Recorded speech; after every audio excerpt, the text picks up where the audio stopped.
ब्रह्मर्षि पत्री जी, स्वर्णा मैम और हमारे सुधीर सर, आप सभी को आत्मवंदन प्रणाम।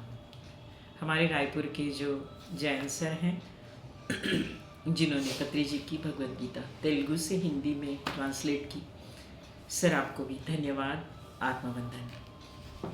My dear friends and masters, हमने 11वां अध्याय देखा, उस परमात्मा का विश्व रूप देखा।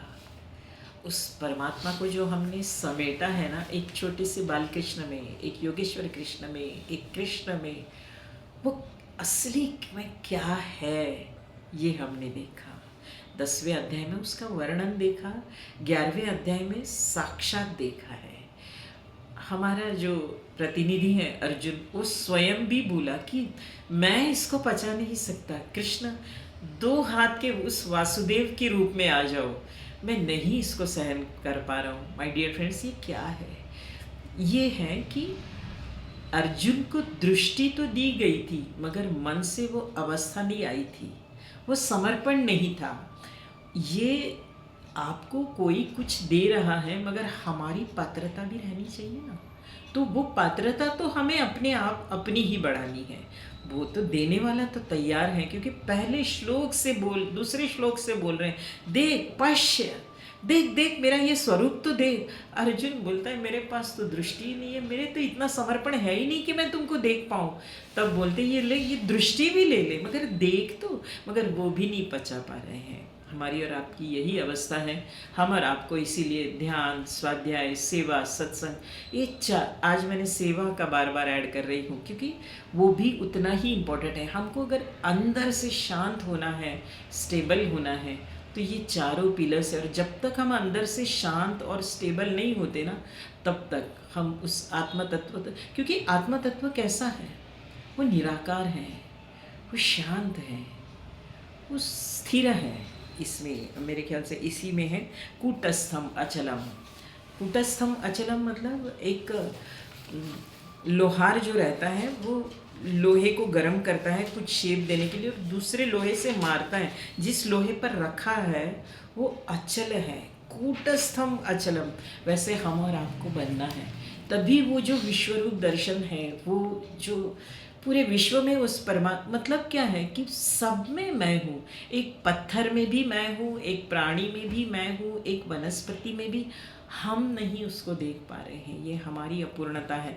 तो हम और आपको स्वाध्याय, सत्संग, सेवा करते हुए, ध्यान बहुत ज़रूरी है, करते हुए उस स्टेज तक पहुंचना है। माय डियर फ्रेंड्स, 12वां अध्याय क्या है?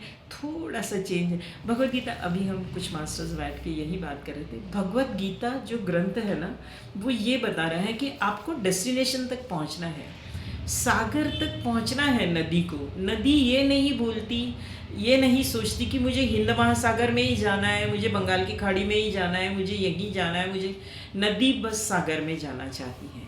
माय डियर फ्रेंड्स, नदी सागर में मिलना चाहती है। वो ये नहीं कहती कि मैं पहाड़ियों से जाऊं तो मिलूं, मैं सीधे रास्ते से जाऊं तो मिलूं। बस नदी चाहती है कि सागर से मिलना। तो माय डियर फ्रेंड्स, इस सागर से जो मिलना है नदी का, वो कैसे भी हो, रास्ता कैसे, वो नहीं देखती। मैं किस सागर में मिल रही हूँ वो भी नहीं देखती। उसी प्रकार एक साधक ने बस जाना है, बहना है, एक सहज हो जाना है हमको। मुझे ये कब होगा? जब हम अपना मैं, अपना अहंकार छोड़ेंगे। और ये मैं छूटता है ध्यान से। जब तक मैं प्रबल है ना, तब तक वाद विवाद घर में बाहर, ये मुझे ऐसे कह रहा है, वो मुझे वैसे कह रहा है, ये सब दिमाग में रहेगा। ये क्यों है? क्योंकि मैं कुछ हूँ, मुझे कुछ चाहिए, मेरा ये है। Who are you? ये मैं पूछूं, सोचो तो हम कौन हैं? एक छोटे से शहर के, छोटी सी एरिया के, छोटे से घर में रहने वाले एक छोटा 2 पैर का प्राणी है। और हमने अपने आप को इतना बड़ा किया है इसका कारण है हमारा अभिमान। जब तक हम इस मैं के साथ है ना माय डियर फ्रेंड्स, तब तक वो आत्म तत्व परमात्म तत्व तक पहुंचना बड़ा मुश्किल है। फॉर एग्जाम्पल, एक छोटा सा कुत्ता रहता है, वो बैलगाड़ी के आगे आगे आगे चलता है। वो चलता है, बहुत जल्दी चलता है, कुत्ता फास्ट चलता है, बैल बेचारे सब ढोते हुए धीरे धीरे चलते हैं। कुत्ता क्या करता है, शुरू शुरू में जल्दी जल्दी चलता है, पेड़ के नीचे जाके रेस्ट करता है, फिर बैलगाड़ी के पीछे आगे चलना शुरू करता है, फिर रेस्ट करेगा। ऐसे करते करते खुद थक जाता है। बैल एक फ्रिक्वेंसी में चलते रहते हैं, और फिर कुत्ते को लगता है ये सब करने के बदले मैं क्या करना हूँ, बैलगाड़ी के नीचे चलता हूँ ताकि मुझे धूप भी नहीं लगेगी। और नीचे चलते अभी जब शुरू में चल रहा था तो वो बोल रहा था कि मैं ही तो मार्ग दिखा रहा हूँ, इसीलिए ये बैलगाड़ी सही रास्ते पे जा रही। अभी जब बैलगाड़ी के साथ साथ चलने लगा तो उसको भ्रम होने लगा। जब से हम और आप इस भ्रम भरी दुनिया में, सृष्टि में भ्रमित है ना, मैं घर चला रहा हूँ, मैं भगवत गीता सुना रही हूँ, मैं ये कर रही हूँ, हु आर यू, बार बार अपने आप को बोले अरे मैं कौन हूँ। ये प्रश्न पूछते रहेंगे ना हम, तब हमको समझ में आएगा कि मैं शरीर नहीं हूँ। इस शरीर के जो संबंधी हैं वो भी मेरे नहीं हैं। शरीर ही नहीं हूँ तो संबंधी कैसे होंगे।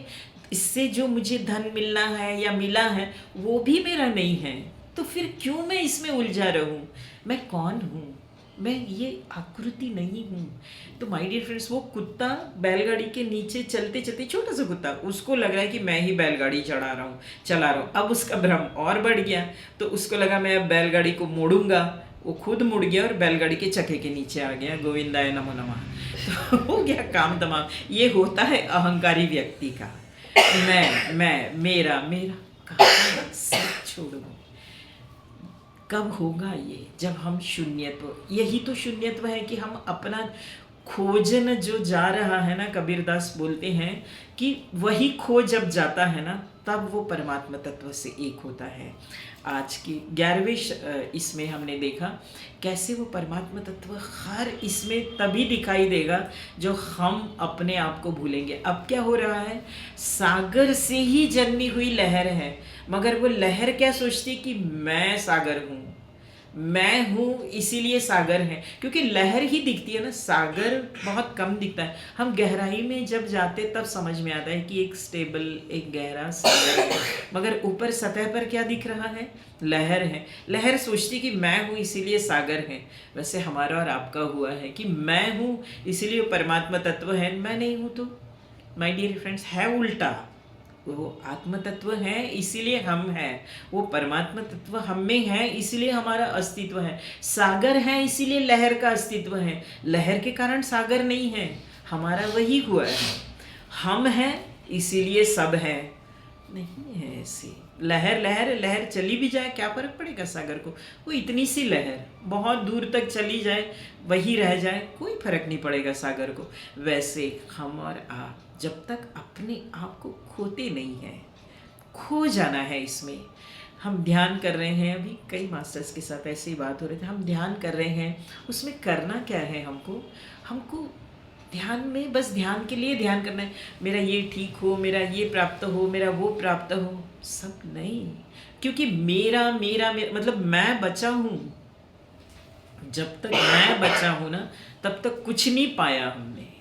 जब ये मैं निकल जाएगा, ये मैं कब निकलेगा, ध्यान से। क्योंकि पत्री जी का यही है कि आप साक्षी भाव से देखते रहिए सब चीज़ को। आत्म तत्व वही काम करता है ना। वैसे ही हमको उस आत्म तत्व तक पहुंचने के लिए मैं को छोड़ना होगा। ये मैं तभी छूटेगा, ध्यान, सेवा, सत्संग, स्वाध्याय। और यही हमने 11वें अध्याय में इनडायरेक्टली बताना चाहते हैं कि हर चीज़ में वो परमात्मा तत्व है। तू कहाँ है, तुम हो ही नहीं। अर्जुन, तुम जो सोच रहे हो ना कि ये विरोधियों को मैं मार रहा हूँ, तुम नहीं मार रहे हो, वो ऑलरेडी मर चुके हैं। जिस दिन वो इस युद्ध मैदान, उसी दिन उनकी मृत्यु निश्चित हो गई है। तुम नहीं मार रहे हो, ऑलरेडी मर चुके। कालोस्मी, मैं उनका काल हूँ। तुमको बस निमित्त मात्र होके उनको मारना है। उनको मारना भी नहीं है, शस्त्र चलाना है। तो इस प्रकार हम और आपको बताया गया है कि हमको खुद को खो जाना है। 11वें अध्याय तक। 12वां अध्याय माय डियर फ्रेंड्स यही भगवत गीता की ये है कि आप भक्ति से पहुँचो उसकी तरफ, ज्ञान से पहुँचो, कर्म से पहुँचो। कर्मयोग आपको मोक्ष तक पहुँचाएगा, ज्ञान योग मोक्ष तक ले जाएगा, ध्यान योग 6वें अध्याय में देखा है मोक्ष तक ले जाएगा। 12वां अध्याय है भक्ति योग। फिर एक बार कहूँ, भक्ति मतलब कहीं भी हम अगर ये इसके आज हम 5 श्लोक तक ही देखेंगे, उसके बाद कल हम और देखेंगे कि इस अध्याय में कहीं भी उन्होंने एक जगह बैठो, अगरबत्ती लगाओ, दिया लगाओ, ये कोई आडंबर नहीं, सब छोड़ो। आज मैं फ़्लाइट में बैठी तब मुझे याद आई कि जब तक हम वो फ़्लाइट में बैठते नहीं है, जब तक हम टेक ऑफ नहीं करते, हम जब ध्यान में अपने आप को टेक ऑफ करते हैं ना, तब तक सब आलम्बन है। बैग है साथ में, उसको चेक करो, उसको दे दो। एक हैंड बैग है, उसको चेक करो, उसको दे दो। टिकट लो, टिकट नंबर्स लो, उसको साथ में रखो, वो 3-3 बार चेक किया जाएगा हमको, अपने आप को सब चेकिंग होंगे। एक बार टेक ऑफ किए ना, वो जितने हज़ारों रुपए डाल के टिकट लिया ना, वो भी किसी काम का नहीं है। ये सब तो है ही नहीं। वैसे हम और आप जब ध्यान में ऊपर उठ जाते हैं ना माय डियर फ्रेंड्स, तो ये कुछ का न शरीर काम का है, न शरीर के जो भी संबंध हैं, धन संबंधी, घर, सब किसी काम का नहीं है, केवल आत्मा तत्व। टेक ऑफ तो करो, और वो टेक ऑफ होगा ध्यान, सेवा, स्वाध्याय, सत्संग से। तो आज हम भक्ति योग 12 अध्याय में प्रवेश कर रहे हैं। भक्ति है स्वस्वरूपानुसंधान। फिर एक बार कहूँ कि इसमें कहीं भी सब आडंबर नहीं है। जैसे मैंने कहा कि प्लेन में बैठते समय बहुत सारे आडंबर थे, यहाँ कोई शांति से बैठ जाइए। भक्ति क्या है? प्रेम उस परमात्मा तत्व, उस आत्म तत्व। और क्या है ये आत्म तत्व, परमात्मा तत्व? सब में उसी का नूर समाया, कौन है अपना कौन पराया। यही तो भक्ति है माय डियर फ्रेंड्स। और ये प्रेम इतना सघन हो जाता है ना, फिर जो बोलने वाला है वो भी वही है, जिसको बोला गया है वो भी वही है। यही तो भक्ति योग है, यही तो पहुंचना है भक्ति से। तो अर्जुन पूछता है कि मुझे एक बात बताओ, जो सगुण साकार की भक्ति करते हैं वो श्रेष्ठ योगी हैं कि निर्गुण निराकार की भक्ति करते हैं? निर्गुण निराकार से जो युक्त रहते हैं वो सर्वश्रेष्ठ योग। बिल्कुल सटीक प्रश्न है माय डियर फ्रेंड्स। हम और आपको हमेशा, हम ध्यानी हैं तो हमको ये प्रश्न आता है बहुत बार कि सच में मैं अभी तक भक्ति योग में थी या था, मैं एक किसी पूजा पाठ इसमें दिन भर अपने आप को, क्या वो सही था मेरा जीवन, या अभी मैं ध्यान में आई हूँ, निर्गुण निराकार के साथ जुड़ने की कोशिश कर रही हूँ, ये सही है? तो फिर कहा गया है कि भक्ति क्या है? प्रेम है ना। ध्यान से भी हम क्या करते हैं? सब में उसी का नूर समाये, उस आत्म तत्व को, उस परमात्मा तत्व को सब में देखते हैं। मतलब पहुंचते एक ही जगह है, और सब जगह जैसे एक माँ रहती है, उसका छोटा बच्चा है जो पूरी तरह से उस पर अवलंबित है 3-4 महीने का, कि वो रोए दूध के लिए, रोए माँ के आंचल पकड़ने के लिए, रोए कुछ गंदा हो गया तो भी रोए, वो पूरी तरह से माँ पर डिपेंडेंट है। तो वो माँ भी पूरी तरह से उसके बारे में ही सोचती रहती। वो काम सब करेगी मगर दिमाग में पूरा उसके पूरे तरह से विचार रहते। कहीं अभी ये समय हो गया है जग गया रहेगा, अब ये समय हो गया इसके दूध पीने का, अब ये समय हो गया शायद ये अपने आप को गंदा कर लिया रहेगा, मुझे साफ करना है। तो माय डियर फ्रेंड्स, इस प्रकार ये भक्ति है।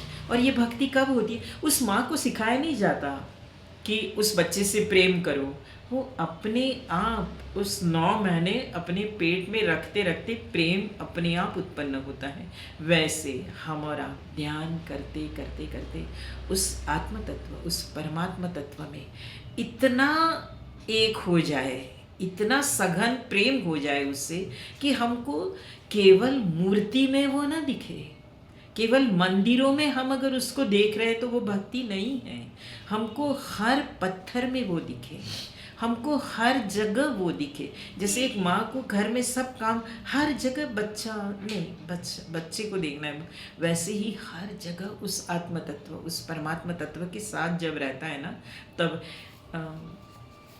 यही प्रेम है, यही भक्ति है। इसी प्रकार अर्जुन ने पहला प्रश्न पूछा था कि एवं सतत युक्ता, ये जो सतत तुम्हारे साथ भक्तास्वाम परि उपासते, आपकी उपासना करते हैं, ये चाप्यक्षरम अव्यक्तम, मगर जो निराकार निर्गुण की उपासना करते हैं, तेषाम के योग वित्तमा, इसमें श्रेष्ठ योगी कौन है? तब भगवान कहते हैं, परमात्मा कह रहा है, मैं भगवान उवाच मतलब परमात्मा कह रहा है, मैया वेश मनो ये माम नित्य युक्ता उपा।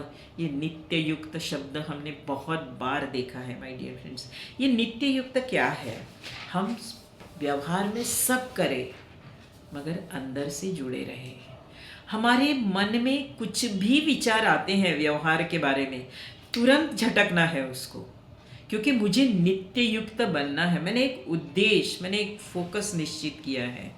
क्या मैंने फोकस किया है कि मुझे नित्य उस परमात्मा तत्व को पाना है, मुझे उस आत्म तत्व के साथ रहना है, ये मेरा फोकस है। फिर मेरे मन में ये जो विचार आ रहा है संसार के बारे में, संबंधियों के बारे में, धन के बारे में, मकान के बारे में, करना है, कर्म सब करना है, मगर नित्य युक्त उपासते, उसके साथ मैं कैसे रह पाऊँ, वो सब व्यवहार करके मैं सेंटर में आऊँ या एनलाइटन पर्सन के साथ रहूँ। अच्छी बात है, नहीं रह पाए वो अपने इसमें है, हम सेंटर में आए। घर में होता क्या है, बहुत बार बहुत प्रकार के लोग रहते हैं, डिस्टर्बेंस होता है, और हम भी इतने पक्के साधक नहीं कि कोई कुछ भी कहे, हम बुद्ध नहीं बने कि सामने गाली दे जा रहा है और हम शांत हैं, क्योंकि हम अभी कच्चे साधक हैं। तो हमको उस एटमॉस्फेयर की ज़रूरत है, तो हम वहाँ से उठे और इस एटमॉस्फेयर में अपने आप को नित्य युक्त बनाएं। इस नित्य युक्त सतत उससे जुड़े रहना, ये कैसे होगा? जब हम अपना अहम छोड़ेंगे। एक छोटा सा, अभी क्रिकेट का ज़माना है इसीलिए मन में ये आई, मैं कहीं सुनी ये प्रसंग कि कैसा है, मतलब हमारा अभिमान, और अभिमान कैसे 2009 की बात है शायद, मैंने सुना था ये चीज़। 2009 में इंडिया ने मैच जीती थी। उस समय गौतम गंभीर, सहवाग, सचिन, मैं थोड़ी सी क्रिकेट वगैरह देखती हूँ, सहवाग, सचिन सब थे और एक से एक बुलंद खिलाड़ी थे ये माय डियर फ्रेंड्स। सचिन अपना ये नॉन स्ट्राइकर एंड में टिके रहते थे, बहुत बार अगर नहीं ज़्यादा कर पाए मगर वो टिके रहते थे, और सहवाग जो धड़ाधड़ मार मार के रन बनाते थे। उस समय क्या, उसके बाद दोनों विकेट्स चले गए, हार्डली हमारा रन था 23 फॉर 2 लॉस। सचिन और सहवाग जैसे दो अच्छे प्लेयर्स, कल के भी मैं परसों के दिन मैच देख रही थी, जैसे ही विराट कोहली आउट हो गया, मैं इनको बोली यार ऐसे लग रहा है कि सबके चेहरे ऐसे उतर गए जैसे इंडिया की टीम की जान ही चली गई है। ओनली कोहली सिर्फ इतने इंडिया को जिता पाएगा, बाकी भी लोग हैं ना, उन पर भी तो भरोसा होना चाहिए, विश्वास। तो सहवाग, सचिन जाने के बाद लोगों को लगा अब इंडिया हार जाएगी। उसके बाद गौतम गंभीर आए और विराट कोहली उस समय बहुत छोटे थे, जस्ट आए थे, और मगर उन्होंने 109 रन्स बनाए और गौतम गंभीर ने 150 रन्स बना के उन्होंने मैच को जिताया, उस मैच को, और उनको मैन ऑफ द मैच जब दिया गया, माय डियर फ्रेंड्स, ये हैं अभिमान रहित जीना।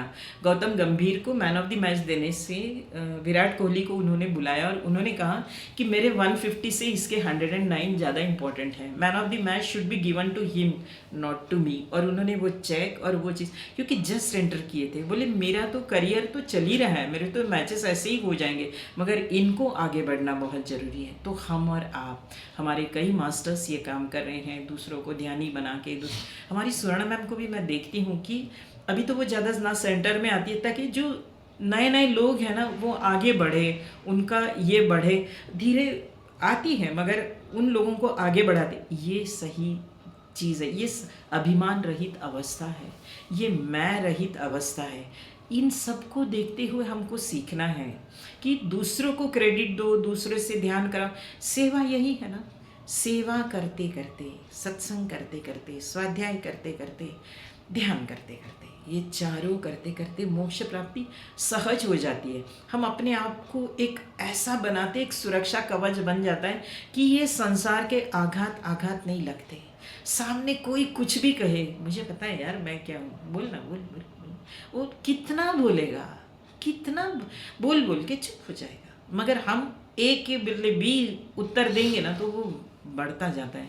और मन में खास करके, इसलिए मन को बार बार, हाँ शांत हो जाओ, शांत हो जाओ, फिर मन को आदत हो जाएगी कि बार बार तो बोलते हैं शांत हो जाओ, मैं शांति रहता हूँ यार, बाहर को वैसे भी मेरे को उचक के कुछ होगा नहीं। इस प्रकार से हम अपने आप को शांत रखें और अपने आप को खो दे, तभी हम कहीं जा पाएंगे। जैसे एक नदी रहती है, मैंने पहले भी कहा, वो कुछ नहीं सोचती, वो बस बहती रहती है, बहती रहती है, उसको सागर की तरफ। वैसे ही हमको संसार में हम ही ने एक्सेप्ट किया है ना, जो कुछ आ रहा है उसको हंसते हुए सहते हुए सहज सहजम कर्म कौन्तेय, सहज आगे बढ़ना है। आ रहे हैं ठीक है, पर्वत आया वो फिर नीचे उतरती है, फिर सीधा जाएगी, फिर मोड़ेगी, फिर जैसे जैसे आ रहा है सहज आखिर जाके सागर में मिल जाएगी। उस प्रकार सहज, मगर ये सहज कर्म करते करते ध्यान, स्वाध्याय, सेवा, सत्संग, ये चारों करना है माय डियर फ्रेंड्स। तभी हम अपने आप को खो पाएंगे, दूसरों को सम्मान दे पाएंगे, तभी सेवा करेंगे अपने आप। दूसरों को सम्मान देते देते हम अपना अभिमान जो है ना वो कम होता जाएगा और हम शून्य की अवस्था में धीरे धीरे पहुंचते रहेंगे। जैसे गौतम बुद्ध थे, उनके पास आनंद था, आनंद अब धीरे धीरे आनंद ज़्यादा बोलने लगा, बुद्ध शांत रहते थे। मतलब आनंद भक्तों से, लोगों से कम्युनिकेट करते थे सब, बुद्ध ज़्यादा बोलते नहीं थे। तो आनंद ने एक बार पूछा कि हमारे इसमें हमने स्त्रियों को नहीं रखा है। बुद्ध बोले हाँ, एक अलग मानसिकता रहती है जिसके कारण स्त्रियों को कब। तो फिर समझो एकाध भिक्षु को स्त्री अगर मिल जाए, सामने आ जाए, तो क्या करना चाहिए? बुद्ध ने कहा आँख नीचे करो, ज़रूरत नहीं है। अगर ज़रूरत नहीं है तो दृष्टि देने की ज़रूरत नहीं, जहाँ दृष्टि दोगे वहाँ ख्याल आएंगे और होता रहेगा। मगर हमारे पत्री जी उसके ऊपर कहते हैं साक्षी भाव से देखो। उसके बाद आनंद ने पूछा कि ऐसा हुआ भगवान कि उस स्त्री ने ही तुम्हारे पास देखा कुछ पूछने, ठीक है, दृष्टि न देते हुए उसके प्रश्नों का जवाब दो। उसके बाद उसने कहा कि नहीं, मगर वो कहे कि मेरे पास देखो, तो क्या, ठीक है देखो, मगर साक्षी भाव से देखो। उसके ऊपर उन्होंने कहा कि आनंद ने कहा कि अगर वो स्त्री ने मुझे स्पर्श किया, ठीक है तुम साक्षी भाव से रहो, उसको करने दो ना स्पर्श। उसके बाद बुद्ध ने कहा अब मुझे कुछ पूछना नहीं, बस एक ही कह रहा हूँ, साक्षी भाव में रहो और अवेयर रहो, हर समय अवेयर रहो, चाहे सामने स्त्री है पुरुष है, अवेयर रहो। मतलब वो आत्म तत्व है, उस आकार में मत जाओ, कौन मुझे छू रहा है, कौन मुझे ये कर रहा है, वो स्त्री है पुरुष है, बच्चा है बूढ़ा है, क्या फर्क पड़ता है, अंदर कौन है, वही आत्म तत्व है। तो ये कब होगा? जब प्रेम में गहनता आएगी। माय डियर फ्रेंड्स, भक्ति और ध्यान कुछ अलग नहीं है। वो प्रेम की जब गहन अवस्था हो जाएगी ना, तब क्या होता है, वही बच्चा छोटा जिसके प्रति माँ का इतना, बच्चा बड़ा हो जाता है ना, तो भी वो माँ को उतने ही इससे हक करता है। तब क्या, वो तो लड़का है, वो जवान हो गया, तब माँ के मन में ये सब नहीं रहता। क्यों रहता है? सघनता है प्रेम की। यही तो भक्ति है, यही तो ध्यान है कि उसके बाद माँ उसके वो बाहरी स्वरूप को नहीं ये करती, आत्म तत्व से प्यार होता है उसके बाद। और एक ममता है माँ की, वो ममता तो भगवद गीता बिल्कुल ही ये नहीं करती। इसीलिए स्वामी जी, हमारे स्वामी विवेकानंद, अपने माँ के हाथ का भी बाद में खाना खाना उन्होंने बंद किया था। वो स्वयं पाकी थे, वो खुद अपना भोजन बनाते थे कि इसमें भी स्वार्थ है कि मेरा बेटा बड़ा होगा, मुझे देखेगा, ये सब आसक्ति न आए। मेरा स्वामी जी का जो कर्तव्य वो उन्होंने किया ही था अपने माता के प्रति, मगर ये सब आसक्ति में माता भी ना उलझे और मैं भी ना उलझूँ, इसलिए उन्होंने ये सब किया था। तो माय डियर फ्रेंड्स, भक्ति और ध्यान अलग नहीं है। भक्ति में इतनी प्रेम में सघनता आती है कि हम उस परमात्मा तत्व पर विश्वास नहीं, अनुभव करने लगते हैं। फॉर एग्जाम्पल, अरविंद बहुत अच्छे IAS ऑफिसर थे और फ्रीडम फाइटर थे, और उनका enlightenment my dear friends jail में हुआ था। उनको ब्रिटिशर्स ने जेल कराई थी कुछ एक इसमें, एक्चुअली वो इन्वॉल्व नहीं थे, मगर उनको ज़बरदस्ती साथियों ने इन्वॉल्व किया और उनके ऊपर हत्या का ये आया और उनको जेल हुई।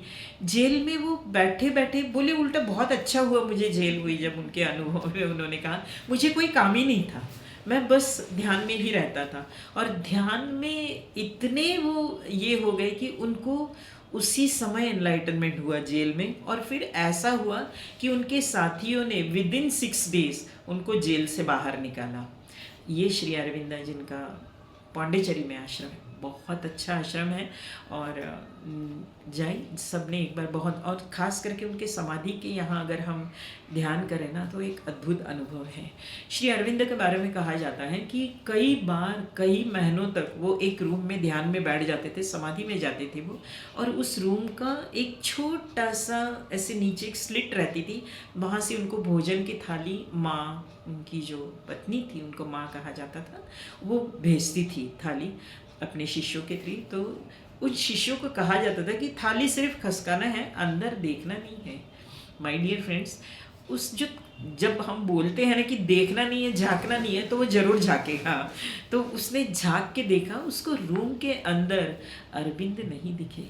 6 फीट ऊपर एक गोल्ड का ऐसे प्रकाश दिखा, जिसमें अरविंद थे ही नहीं। इतना चकाचौंध था कि वो वहीं बेहोश हो गया। फिर उसको पूछा गया कि क्यों जाके तुम, क्योंकि हमारी और चक्षु, दिव्य चक्षु नहीं है हमारे पास देखने के लिए। ऐसे हमारी मैडम को हो, ब्रह्मर्षि पत्री जी को हो, ये लोग हमको हक करते हैं, ये सब करते हैं ना माय डियर फ्रेंड्स, वो अपनी एनर्जी देते हैं। मैं ये अनुभव अपने जीवन में करती हूँ। पहले छोटी छोटी चीज़ों में इतने उलझ जाते थे, मगर अब बड़ी से बड़ी चीज़ होती है ना तो भी उलझते नहीं हैं। ये हमारी ये नहीं है, हमारी पात्रता ही नहीं है। 2-2.5 साल में ऐसे क्या हुआ कि हम इतने चेंज हो गए? ध्यान सिर्फ करने से ये नहीं हो सकता। ये इन लोगों के साथ रहने से, इन लोगों की जो कुछ हमारे ऊपर जो ये रहती है, वो देखते भी है ना तो वो दृष्टि से हमारे ऊपर ऊर्जापात करते हैं। तो ये सब बहुत ज़रूरी है, इसी से होता है। मतलब मैंने अभी ये देखा कि कल मैं हैदराबाद में, हस्बैंड का कीमो चल रहा है, तो गई थी, और ऐसा हुआ कि अनाउंसमेंट वहाँ पे लेट हुई, और नेट पे बता रहा था स्टेशन प्लेटफॉर्म नंबर 1 पे ट्रेन आएगी, और 11th आवर में बताया कि 6th पे आ रही है। कूली करके 6th पर जाते तक ट्रेन आंखों के सामने निकल गई। 2nd AC का रिजर्वेशन था। हस्बैंड इतने ये हो गए, मगर मैं शांत थी। मतलब ठीक है, ट्रेन ही गई ना, देखेंगे, रायपुर पहुंचना है ना, देख लेंगे क्या करें। तुम पहले शांत हो जाओ, जो होटल में रह रहे वहाँ पे वापस चलते हैं, जाएंगे, सोचेंगे क्या करना है, कल कैसे पहुँचना है, क्योंकि यहाँ जल्दी आना भी ज़रूरी था। आगे के उनके इंजेक्शन्स आज से शुरू करना है, तो समय पे वो आना भी ज़रूरी था। तो फिर वो हो गया, रात के 12 साढ़े 12 तक एयर टिकट बेटे को बोल के बुकिंग हो गई, और हम सुबह 3 बजे से उठ के ट्रैवलिंग में रहे। मगर ये सब इतना सहज, उसमें कोई खलबली नहीं, अंदर से शांत है। मुझे ऐसा लगता है कि हमारा ये नहीं है, ये हमारी प्राप्ति नहीं है। किसी एनलाइटन पर्सन्स की एनर्जी हमको ये शांत कराती है अंदर से। और हम और आप सब अगर चाहते हैं ना, तो हम उनके तत्वों के साथ रहें, सेवा करें, स्वाध्याय करें, सत्संग करें, ध्यान करें। अंदर से एक शांति, अंदर से एक मजबूती जो आती है ना, फिर आपको कोई हिला नहीं सकता। यही तो हम चाहते हैं कि अंदर से जब हम शांत होंगे ना, तो उस आत्म तत्व के साथ रहते हैं अपने आप, और फिर परमात्मा तत्व से एक होने में। तो आज का जो श्लोक है वो हमने 25 मिनट के बाद शुरू कर रहे हैं माय डियर फ्रेंड्स। यही बता रहे कि क्योंकि भक्ति योग के बारे में थोड़ा सा इंट्रोडक्शन देना जरूरी था। तो 5वां श्लोक है। शुरू में अर्जुन प्रश्न पूछता है कि निर्गुण निराकार की उपासना और सगुण साकार की उपासना, इसमें श्रेष्ठ योगी कौन है? तो 5वां श्लोक है, श्लोक पढ़ रही हूँ। क्लेशोऽधिकतरस्तेषाम् अव्यक्तासक्तचेतसाम् अव्यक्ता हि गतिर्दुःखम् देहवद्भिरवाप्यते। यहाँ बता रहे हैं, पूछने वाला अर्जुन, पूछने वाले की बहुत बार जब डिस्कशन होता है ना, जो इंसान बोलता है ना, वो सामने वाले की लेवल देख के बोलता है। क्योंकि अगर 1st स्टैंडर्ड का बच्चा है, आप 12th की उसको ज्ञान दोगे तो वो सब ऊपर से जाएगा उसके। तो उसकी पात्रता देख के ही बताया जाता है। अर्जुन मोहित हुआ था, अर्जुन हृदय से ज़्यादा इन्वॉल्व था, इसीलिए उसको बताया गया कि भक्ति श्रेष्ठ योग हैं, मगर भक्ति फिर एक बार कहूँ स्वस्वरूपानुसंधान ही भक्ति है। और फिर प्रेम, जब यही प्रेम, माय डियर फ्रेंड्स, एक सूफी संत हैं, उन्होंने बहुत अच्छा ये बताया कि वो ध्यान में बैठे थे और एक खिड़की खुली थी, उस खिड़की से एक पक्षी अंदर आया। अंदर तो आया मगर वो बाहर जाने के लिए छटपटा रहा था। वो जब उसकी आवाज़ वो सब सुनी तो वो उठ गए, मगर वो वॉच कर रहे थे उस पक्षी को। वो इधर उधर उधर अपने आप को, उन्होंने खुद भी प्रयास किया कि जहाँ से तू अंदर आया है ना वही डायरेक्शन में जा बाबा, तभी तू बाहर जा पाएगा। हमारा आपका वही है। ये जो प्रेम है ना, जब संसार के प्रति जाएगा तो वही प्रेम वासना बन जाएगा। संसार मतलब संसार, शरीर के संबंधित जो भी चीज़ें हैं, धन, लोग, जो भी है, अब मैं और इलेबोरेट नहीं कर, आप सबको पता है। और वही प्रेम जब आत्म तत्व, परमात्मा तत्व के प्रति जाएगा तो वही हमारा साधन, हमारा ध्यान बन जाता है। वो प्रेम निश्चल हो जाएगा और फिर आत्म तत्व को प्राप्त करना बहुत आसान हो जाए। द्वार वही है, एक बार संसार की तरफ पीठ भी नहीं करना है। भगवत गीता ये भी नहीं कहती कि संसार के प्रति जो प्रेम है उसको उखाड़ के भगवत तत्व के प्रति लगाओ या आत्म, नहीं, उसी प्रेम में रहो। प्रेम में रहते रहते ये महसूस करो कि मैं जिससे बात कर रहा हूँ वो भी परमात्मा है, जो बात कर रहा है वो भी परमात्मा है। ये अपने विचार में ले लो तो फिर सामने वाला कैसे भी रहे, हमारे उसके प्रति कंप्लेंट्स बंद हो जाएंगे, क्योंकि मैं भी परमात्मा हूँ, ये भी, हम एक ही है ना यार। फिर ये मेरे तरफ देख के हंस रहा है, ये बहुत, उसके प्रति जो द्वेष है, उसके प्रति जो ईर्ष्या है, सबसे पहले माय डियर फ्रेंड्स ध्यान में आओगे, सत्संग, सेवा, साधन करते रहोगे ना, द्वेष बंद, षड विकार कम हो जाएंगे, बंद हो जाएंगे। अनुभव से बता रही हूँ, किसी के प्रति द्वेष, कितना भी कोई आपको बुरा कहे, आपको उसके प्रति का द्वेष बंद हो जाए। ठीक है यार, उसकी मानसिकता है, उसकी दृष्टि है, बोलने दो ना, बोल रहा है, द्वेष नहीं होगा। और फिर आप सोचोगे कि नहीं, इसके अंदर भी तो वही है ना जो मेरे अंदर है, फिर मैं अपने से तो द्वेष नहीं करता। फिर इससे आपके हाथ से ही आपको गलती से कुछ जोर से लग गया, क्या आप अपने अवयवों से द्वेष करते हैं?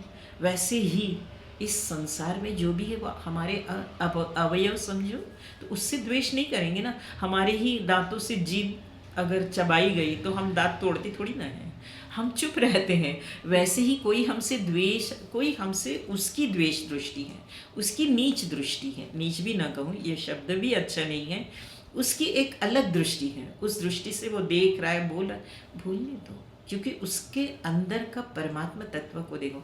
राम राम जी जो हम बोलते हैं ना सबको देख के, तो हम वो फॉर्म को राम राम जी नहीं बोलते, उसके अंदर में जो राम तत्व है, परमात्मा तत्व है, उसको राम राम जी का।